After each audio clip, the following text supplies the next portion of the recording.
যদি না থাকে ফুল কদমে, কারণ এটা একটা বিশাল বড় ইস্যু, তো এটা তো ছোটখাটো জিনিস না, যেটা ব্রিজ করে দিলাম, ক্যানাল করে দিলাম, সেরকম একটা জায়গা না। এটা এত বড় একটা ভাঙন হচ্ছে, এখানে যদি কেন্দ্রীয় সরকারের সহায়তা না থাকে, দিদি একা কত লড়াই করবে? দিদি লড়াই করেই চলেছেন পশ্চিমবাংলার উন্নত মানের করার জন্য, প্রতি মুহূর্তে প্রতিনিয়ত প্রতিটা মানুষ, এবং দিদি টাকা দিয়েছেন, কাজ চলছে, তার উপরেও তো টাকা দরকার। শুধু ওইটা আমার দিদির পক্ষে যতটুকু সম্ভব দিদি করেছে, কিন্তু তার উপরেও যেটা দরকার সেটা জন্য কেন্দ্রীয় সরকারের সাহায্য দরকার।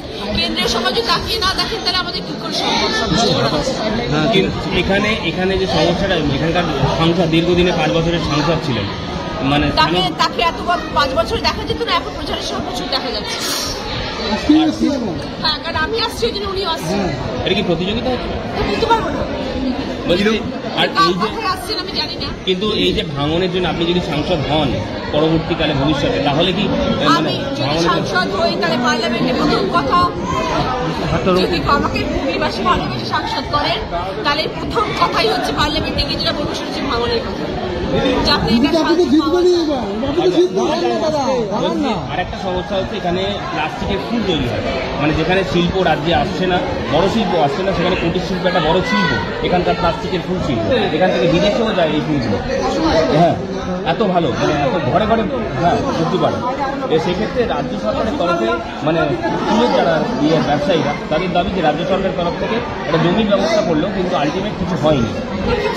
এটা হতে পারে না, হবে ধীরে ধীরে সবকিছুই হবে। কেন হবে? যদি আর দিদি যেখানে রয়েছেন, দিদি সবসময় রাজ্যের যারা মহিলারা কাজ করছেন, যারা দিদি এতটাই উন্নয়নে বিশ্বাসী এবং প্রতিটি মানুষের জন্য ভাবেন, সেখানে যদি আজকে শিল্প নিয়ে কেউ এগিয়ে নিতে চাইছেন, সেখানে ভারত বিশ্ববিখ্যাত হচ্ছে, তাহলে দিদি তার পাশে থাকবেন। এটা হতে পারে না, নিশ্চয়ই উনি আছেন এবং বিরোধী তারাও এভাবে দেখবো, তাদের জন্য নিশ্চয়ই ঘর করা হবে। যেখানে এসে গুপ্তিপাড়া যে স্বাস্থ্যকেন্দ্র রয়েছে, সেই স্বাস্থ্যকেন্দ্রে এইখানকার এলাকার মানুষের দাবি প্রায় ডাক্তার পাওয়া যায়, ডাক্তার থাকেন না ডাক্তার, একটা অভিযোগ এখানকার মানুষের সবসময়ের জন্য থাকে। সেটা কি বলবেন? সেই জন্যই তো আসা দরকার, সেই জন্যই তো 5 বছর কিছু হয়নি। আজকে রচনা ব্যানার্জি আসার পর সেই ডাক্তার এসে বসবে, সে ব্যবস্থা করা হবে। 17 কোটি টাকা কাজ করেছে বলছে লোকে, 17 কোটি টাকা কাজের খতিয়ান দিয়েছে। মানুষ উত্তর দেবে, তার আমি উত্তর দেবো কেন? মানুষ উত্তর দেবে যে উনি সত্যি দিয়েছেন কিনা, মানুষ বলবেন যে উনি কি কাজ করেছেন। তিনি জানিয়েছেন যে এই মুহূর্তে রচনা এখানে নতুন, পরে সে আফসোস করবে কেন তৃণমূল পার্টি জয়েন করলেন। নতুন দেখা যাক না, আমার কথা সত্যি হয় কি তার কথা সত্যি, আমার বিশ্বাস দিদির উপরে সত্যি না যে তার কথা সত্যি।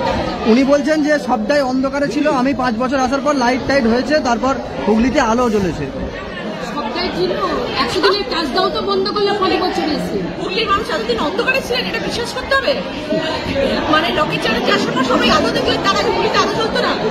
যাই হোক, দিদি অনেক কথা শুনছি বলছে যে সব কেন্দ্রেই মুখ্যমন্ত্রী মমতা বন্দ্যোপাধ্যায়ের মুখ, ঠিক সেই সময় দাঁড়িয়ে উত্তরবঙ্গ উন্নয়ন মন্ত্রী বলছেন যে মুখটা শুধুমাত্র কাজ করতে হবে, মমতার মুখে কোনো ভোট হয় না। কি বলবেন?